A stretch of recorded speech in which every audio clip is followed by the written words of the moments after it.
할렐루야. 오늘 저는 오순절 성령 강림의 의미라는 제목으로 은혜의 말씀을 나누고자 합니다. 우리 예수님께서 십자가의 고난을 받으시고 죽으시고 무덤에 들어가셨다가 이제 3일 만에 부활을 하셨습니다. 그리고 부활하신 후에 예수님께서 바로 하늘로 올라가지 아니하시고 40일 동안을 이 세상에 더 계시면서 제자들을 만나주시고 믿음을 굳게 해주셨어요. 예수님이 당신이 사신 것을 친히 증거하여 주셨습니다. 그리고서 예수님께서 부활하신 후에 40일째 예수님의 제자들을 감람산으로 불러 모으셨습니다.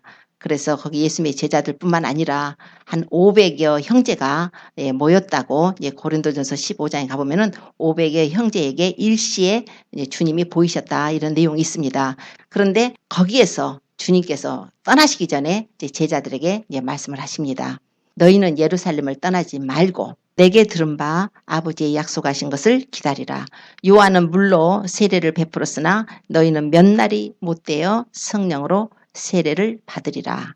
예수님께서 이 말씀을 하시니까 또 제자들은 이스라엘 나라를 회복하심이 바로 이때입니까? 또 이렇게 물을 때 예수님께서 때와 기한은 아버지께서 자기의 권한에 두셨으니 너희 알 바 아니요.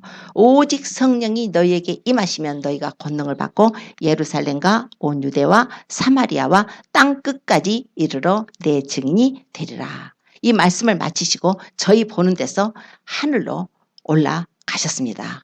그리고 나서 예루살렘을 떠나지 말라는 그 말씀을 들은 제자들 120명 정도가 다시 예루살렘으로 돌아와서 이 마가의 다락방에 모여서 전심으로 기도하고 있었을 때에 오순절에 성령이 강림하신 사건을 기록하고 있습니다.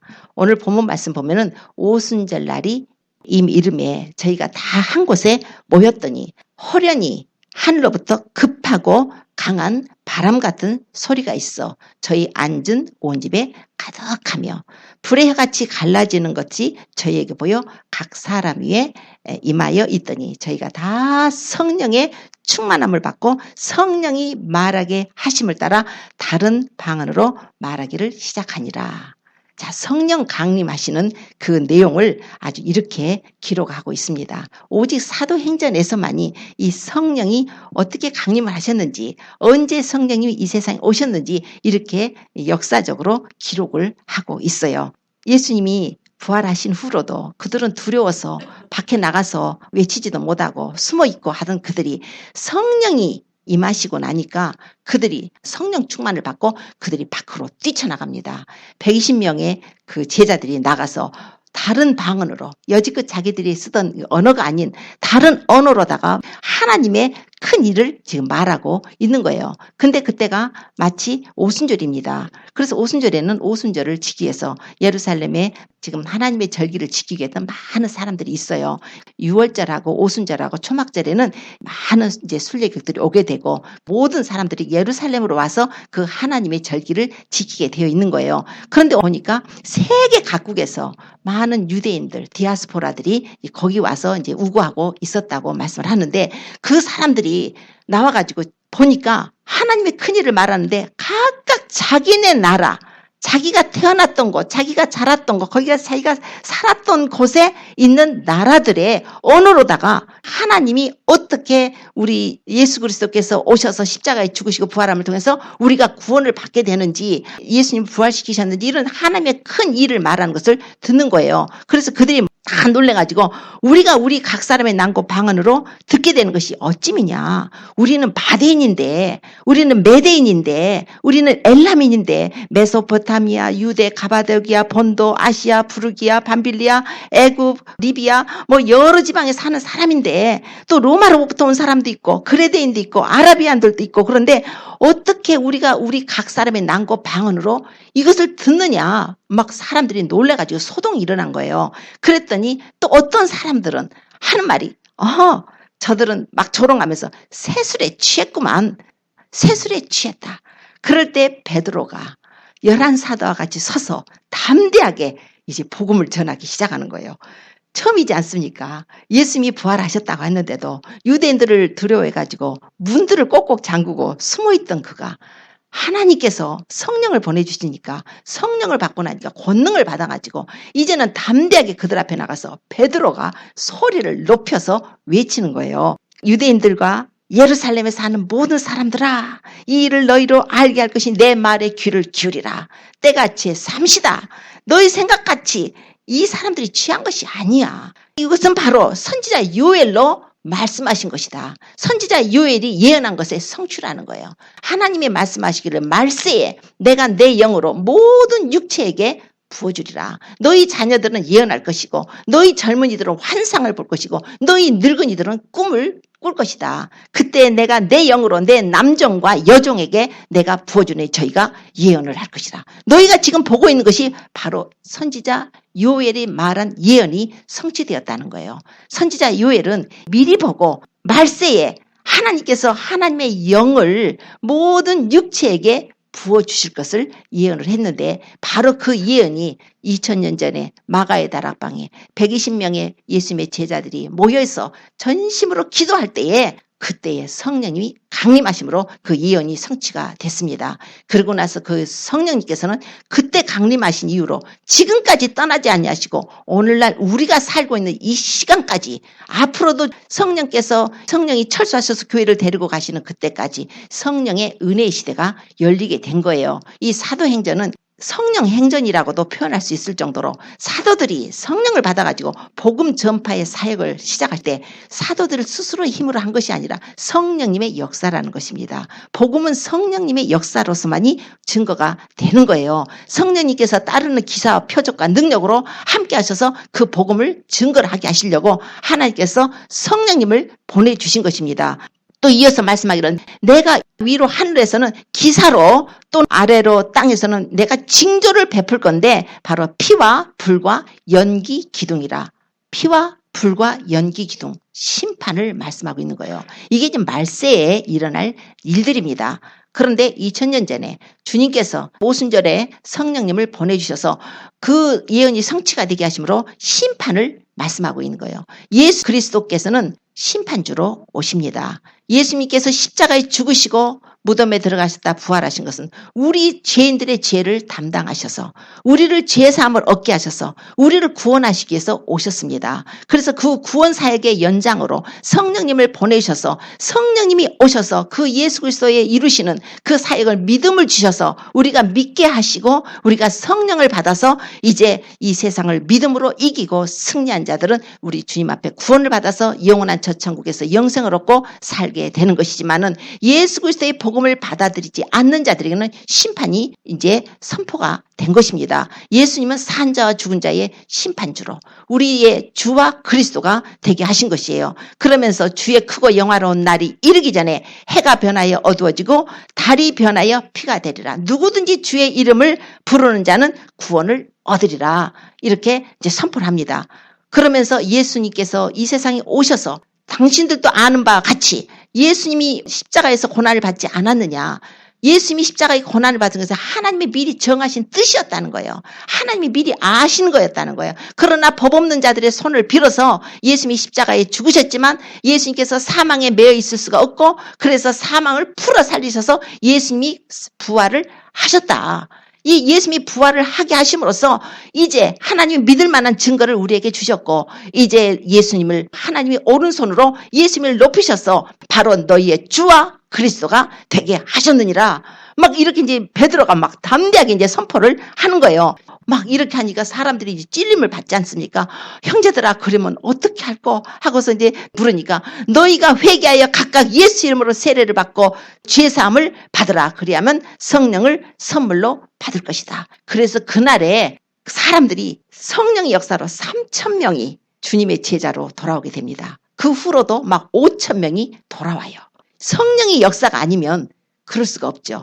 성령님께서는 그날 이후로 이 세상을 떠나지 아니하시고 성령님 지금도 이 구원 사역에 성령님의 역사로 복음이 증거되고 있고 구원받을 후사들을 영혼들을 추수하고 계시는 것입니다. 자, 그런데 오늘 본문 보면은 오순절 날이 이미 이르매라고 이렇게 말씀을 시작해요. 성령님이 오셨는데 오순절 날이 이미 이르매. 그것이 뭔가 의미가 있는 것처럼 이렇게 말씀을 하고 있어요. 오순절에 뭔가 성령이 오셔야 될 것 같은 그런 뉘앙스가 있단 말이에요. 아, 오순절 날이 이름에 하더니 이제 성령 강림 사건이 나옵니다. 자, 왜 이 성경에 오순절 날이 이미 이름에라고 이렇게 기록이 되어 있을까? 자, 그러면 오순절이 뭔가? 오순절 날이 왜 이름에 성령님이 오순절 날에 오게 되셨는가? 이거를 우리가 좀 알아봐야 될 것 같아요. 구약시대에 오순절이 있어요.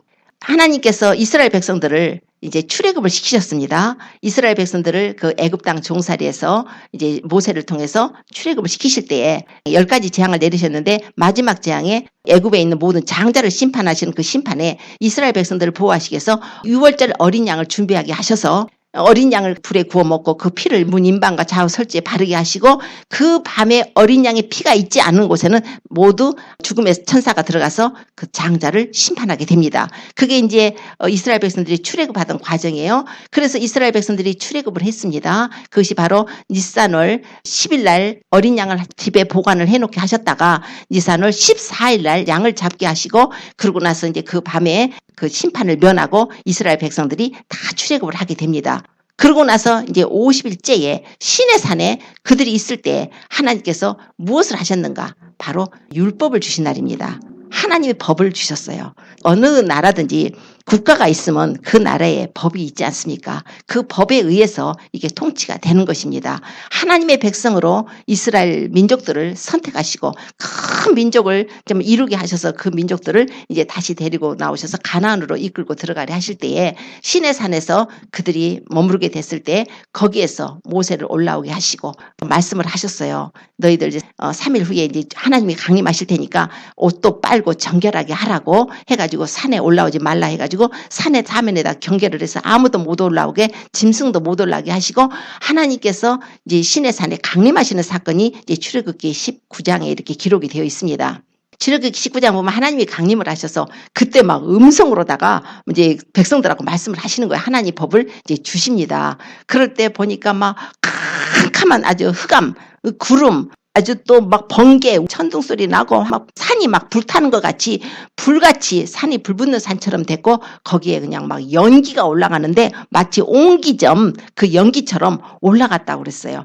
그렇게 무섭게 하면서 막 나팔 소리 막 말하는 소리 나니까 그 이스라엘 백성들이 너무 무서워서 제발 하나님께서 직접 말씀하지 마시고 당신을 통해서 말씀해달라고 하라고 막 너무 무서워갖고 했어요. 모세도 내가 너무 두렵고 떨린다. 하나님이 막 직접 막 음성으로 너무 와 이렇게 말씀하시니까 너무 놀래갖고 무서워가지고 모세도 나도 심히 두렵고 떨린다.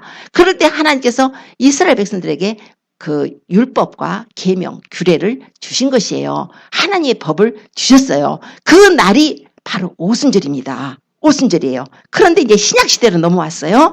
신약시대로 넘어왔는데 주님께서 떠나시기 전에 제자들에게 내가 가면 내가 아버지께 구해서 내가 보혜사 성령을 너에게 보내주겠다. 저는 진리의 영인데 세상은 저를 받지 못해. 세상은 저를 알지도 못하고 보지 못해. 그러나 너희는 저를 아는데 그가 너희와 함께 계시고 너희 속에 있을 거라는 거예요. 그가 진리의 영이신데 그가 와서 진리로 너희를 인도하실 것이면 내가 너희에게 말한 모든 것을 생각나게 하시고 또 가르치신답니다.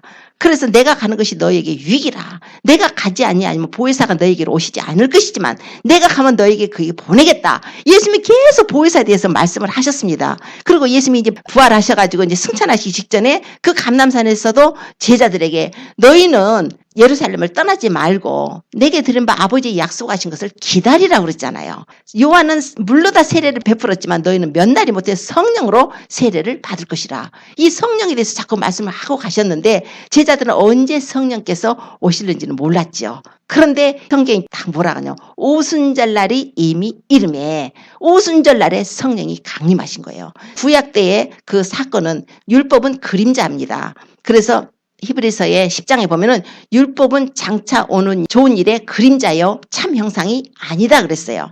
그래서 율법은 그림자예요. 구약은 그림자예요. 그러면 실체가 따로 온다는 거예요. 신약은 실체라면은 구약은 이제 그림자예요. 이게 히브리서에 저희가 섬기는 것은 하늘에 있는 것의 모형과 그림자라. 자꾸 그림자라는 얘기하는 거예요. 그러니까 구약에서 하나님께서 이스라엘 백성들을 출애굽을 시켰고 그리고 50일 후에 하나님이 법을 주셨다면은 신약에 와서는 바로 우리 예수님께서 유월절 어린 양이 되셔서 십자가에서 고난을 받으신 것이 바로 우리의 영적 유월절이에요. 그래서 애굽 땅과 같은 이 세상에서 이 세상 임금 마귀가 마치 애굽 왕 바로와 같이 우리 인간들을 종삼고 있을 때 예수 그리스도께서 오셔서 하나님의 유월절 어린 양이 되셔서 그분이 십자가에서 죽음 당하심으로 우리가 그 피의 은혜로 말미암아서 우리가 믿는 자들에게 이제 거기서 탈출하는 거예요. 영적으로 애굽에서 마귀의 포로에서 우리가 탈출한 것, 이제 그런 사건이에요. 그러니까 영적으로 보면은 예수님께서 십자가에서 고난을 받으시고 죽으심으로 우리가 출애굽을 한 사건이에요. 예수님께서 변화산상에 올라가셨습니다.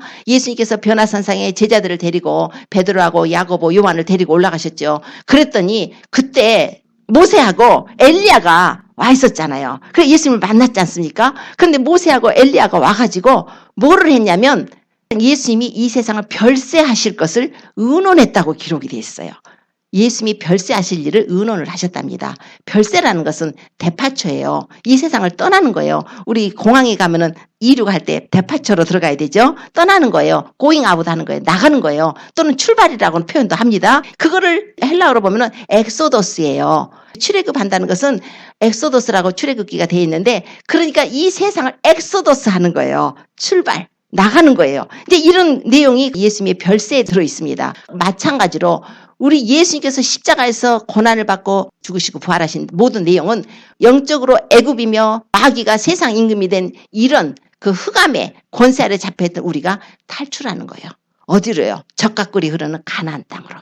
저천성을 향해서 우리가 탈출하는 거예요. 예수님께서 유월절 어린 양이 그래서 되신 것이에요. 세례요한이 보라 세상죄를 지고 가는 하나님의 어린 양이로다. 구약시대에는 그림자로다가 짐승의 어린 양을 잡아서 그 피를 바르고 그 고기를 불에 구워 먹었지만은 이제 예수 그리스도께 오셔서 친히 당신이 하나님의 어린 양이 되셔서 십자가의 고난을 받으셔서 우리가 예수 그리스도로 말미암아 출애굽을 하게 된 거예요. 출애굽을 했죠. 그런 다음에 50일째 예수님이 부활하시고 나서 50일째에 오순절인데 오순절에 성령님이 오셨다는 거예요. 그러면 구약시대에 보면은 하나님께서 신의 산에 임하셔서 이스라엘 백성들에게 이 하나님의 법을 주셨는데 그러면 영적으로 애굽으로 표현할 때 영적으로 애굽에서 탈출한 우리에게 50일 후에 오셔서 우리도 뭔가를 법을 주셔야 되는 거예요. 그것이 그림자라면 실체도 법을 주셔야 되는 거예요. 그게 바로 성령의 법이에요. 성령이 강림하신 것입니다. 그때의 구약시대는 돌비에다가 하나님이 글을 써서 주셨어요.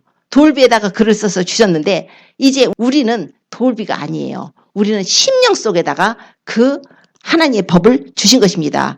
고린도후서 3장에 3절에 보면은 고린도 교회 교인들에게 너희는 우리로 말미암아 나타난 그리스도의 편지니 이는 먹으로 쓴 것이 아니고 오직 살아계신 하나님의 영으로 한 것이고 또 돌비에 쓴 것이 아니고 육의 신비에 했다. 이런 말씀이 있습니다.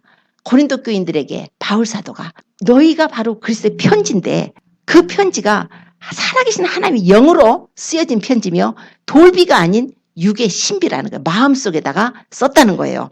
그러면서 또 히브리서에 보면 이런 말씀이 있어요. 하나님께서 첫 번 언약을 세우신 것이 돌비의 언약을 세우셨죠. 돌비에다가 하나님 율법을 주셔서 시내산에 올라가서 모세가 2개의 돌판에다가 법을 받아왔지 않습니까? 그래서 돌비에다가 그 사람들에게 법을 줬더니 그 사람들이 법을 못 지켰어요. 페일했어요. 그래가지고서 하나님 앞에 진노의 심판을 받게 됐죠. 그래서 히브리서에서 뭐라고 하냐면 첫 언약이 무음하였더라면 흠이 없었더라면 둘째 것을 요구할 일이 없었을 것인데 두 번째 어떤 그 법을 주실 필요가 없었는데 그러지 않았기 때문에 두 번째 법을 주셨는데 주님께서 뭐라고 그들에게 말씀을 하셨냐면 볼지어다 날이 이를 것이다. 내가 이스라엘과 유다 집으로 새 언약을 세울 것이다. 그런데 내가 저희 열조들하고 애굽 땅에서 저희 손을 잡고 열조들을 이끌고 나왔을 때 세운 언약과 같지 아니한데 그때는 내 언약에 그들이 머물러 있지 않아서 내가 저들을 돌아보지 않았다. 그러면서 내가 이스라엘 집으로 내가 새 언약을 주겠다. 그런데 이번에는 새 언약을 주는데 이때는 하나님의 법을 어떻게 하냐면 저희 생각에다 기록하고 저희 마음에다가 기록하고 내가 저희 하나님이 되고 저희는 나의 백성이 될 것이라. 구약시대 성도들은 하나님의 돌비에다가 법을 주셨어요. 그랬더니 그들은 어떻게든지 하나님을 섬기고 싶은 거예요. 하나님을 너무 섬기고 싶으니까 그냥 그 말씀을 가까이 하라고 하셨고, 또 뭐라고 하냐면 신명기 6장 8절에 보면은 그 네 손목에다 하나님의 말씀을 메어갖고 기호를 삼고 이 미갈에다 표를 붙여서 표를 삼으라. 그래서 네 집 문설주하고 바깥문에 기록하라. 그래서 이스라엘 사람들은 지금 손목에다 메어요. 말씀을 이렇게 해가지고 손목에다가 이렇게 줄을 메어가지고 합니다. 하나님께 기도를 해요. 이마에다가 붙이고 다녀요. 하나님 말씀 있어요 거기에. 그렇게 조그맣게 만들어가지고 줄로다가 묶어가지고. 그러니까 그들은 아무리 하나님을 잘 섬기고 싶어도 그 하나님 말씀이 박해 있어요. 박해. 할이 안 있고. 그러니까 지키고 싶어도 할이 변화가 안 된 상태에서 너무 어려운 거예요. 타이어드 하는 거예요. 이제는 마음이 없고 형식만 갖추게 되는 종교인이 되어버립니다. 하나님께서 그것을 아시고 이제 성령을 보내셔서 성령께서 하나님의 법을 우리의 심령에다가 기록을 하셨다는 거예요. 성령이 들어오신 분들은, 거듭난 분들은 우리의 심령 속에 하나님의 법이 있습니다. 내 심령 속에 하나님 법이 없다고 생각이 되는 사람들은 아직 거듭나지 못한 상태일 수가 있어요. 거듭났다면, 성령이 들어온다면 그는 나의 할이 변화가 되는 상태가 돼요. 성령이 들어오시면서 나의 할을 변화시킵니다. 하나님을 사랑하게 만들어요. 하나님 법이 내 안에 있다는 거예요. 그래서 그 하나님 법을 찾아다니는 게 아니라 하나님 법이 내 속에서 나하고 함께 하시면서 하나님의 법을 따라서 우리가 성령의 인도함을 받으며 살 수 있도록 해주시는 거예요. 이게 이 오순절 아래 하나님이 성령을 보내신 하나님의 뜻이, 구약시대에는 율법을 그 돌비에 주셔서 의문에 쓴 중서로 주셨지만 신약시대에 예수 그리스도를 믿는 자들은 성령을 보내서 우리의 할 속에 하나님의 법을 기록하시고 우리의 생각 속에 기록하셔서 우리가 하나님을 섬길 수 있도록 그 오순절날에 보내셨다는 거예요. 또한 이런 뜻도 있어요. 이스라엘의 절기가 있는데 이스라엘은 절기가 굉장히 중요해요. 절기상에 예수 그리스도의 구속의 은혜가 계시가 되어 있습니다.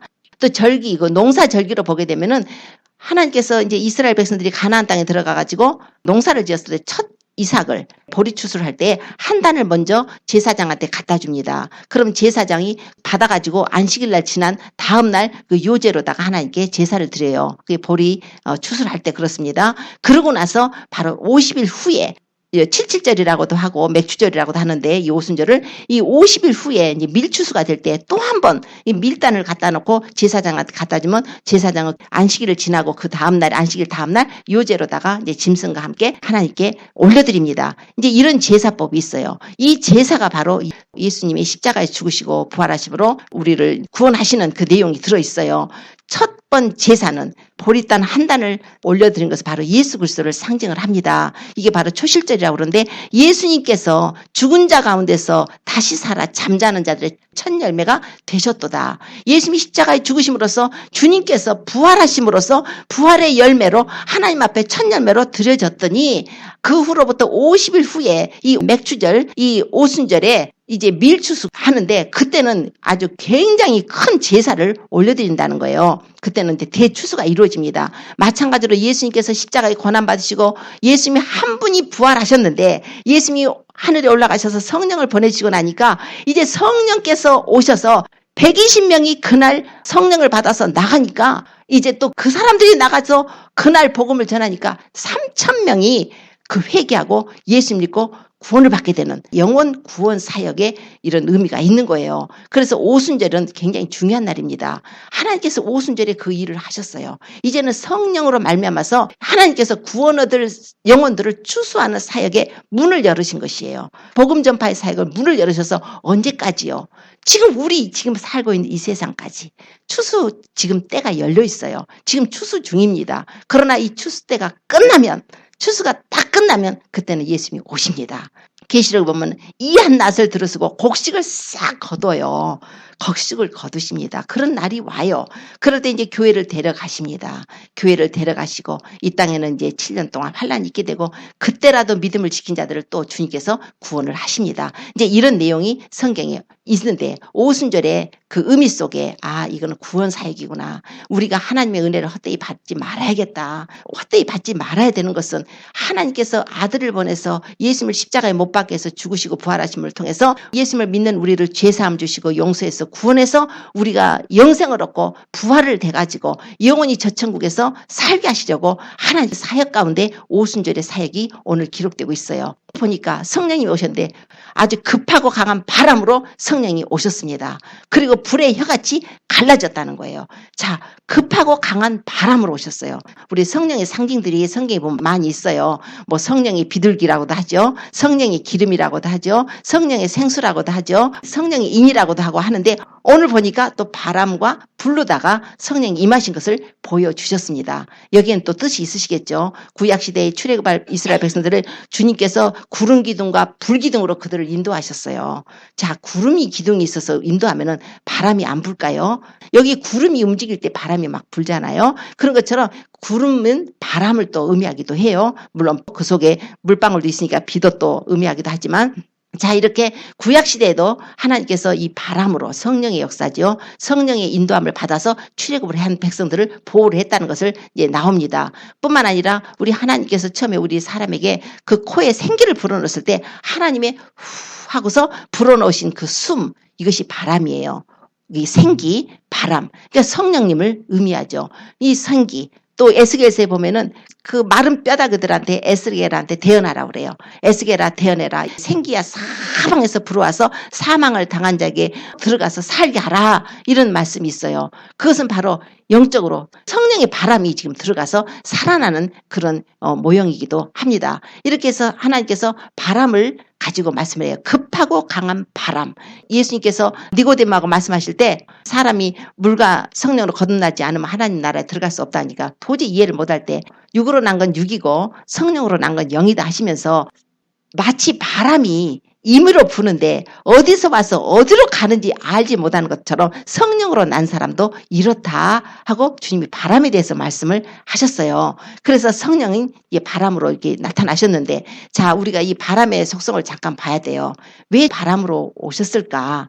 이 죄악된 세상에 죄악된 공기로 오염돼 버린 모든 이 세상에 성령의 바람이 불어야만 우리가 새롭게 됩니다. 나의 심령 속에 더러운 죄악의 공기가 꽉 들어차고 있어요. 이 세상에 이 분지 있잖아요. 분지. 사면이 이렇게 산으로 둘러싸여져.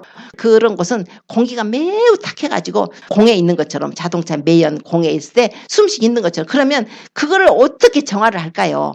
그럼 바람이 센 바람이 한번 불어서 비도 한번 내리고 막 태풍이 한번 불고 해가지고 바람이 한번 샥 오면은 이 더러운 공기가 깨끗해지는 것처럼 대기 공기가 깨끗해지는 것처럼 이 죄악된 이 세상에 성령의 바람이 불어야 성령의 바람이 불 때라야 우리가 이 새롭게 성령의 새로운 생명의 공기를 받아들이게 되는 거예요.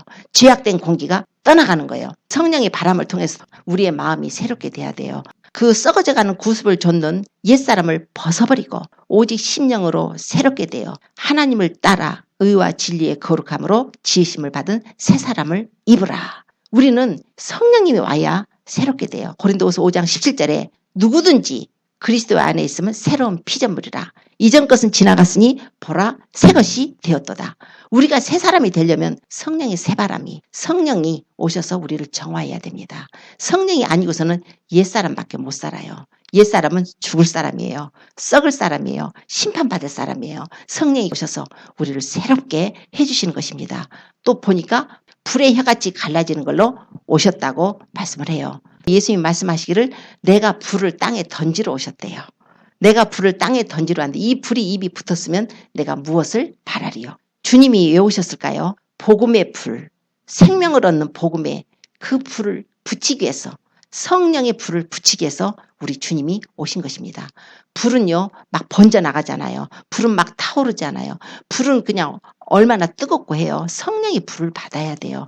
불을 막 태우는 속성도 있죠. 불로 보내신 것은 이 죄악된 것, 우리 죄를 다 태워버려야 돼요. 죄악된 것 성품도 다 태워버리고 불같이 성령이 불을 붙이셔가지고 많은 사람들이 이제 예수 그리스도를 믿음으로 그냥 회개하고 자복하고 예수님께 돌아와서 자기 자신이 막 하나님께 드려지는 복음의 불을 붙여야 됩니다. 또한 심판의 불도 있어요. 하나님은 소멸하는 불이시라고 하셨습니다. 그래서 요엘 선지자가 그 예언의 말씀을 했을 때 피와 불과 연기 기둥이라고 그랬어요. 심판도 있습니다. 마지막 때에는 우리 주님께서 이 땅을 불로다 또 심판도 하십니다. 그래서 이 불이라는 것은 또한 연단도 있겠고 여러 가지 뜻이 많아요. 그러나 우리가 알 것은 하나님께서 복음의 불을 붙이러 오셨다는 것, 그리고 죄악된 것을 태워버린다는 것, 바람으로는 죄악된 것을 다 몰아내버리고 새롭게 하는 것이고, 성령의 불이 임한 것은 우리의 심령의 더러운 것들을 다 태워버리고 불로 충만하게 하셔서 믿음 안에서 성령의 충만함을 받고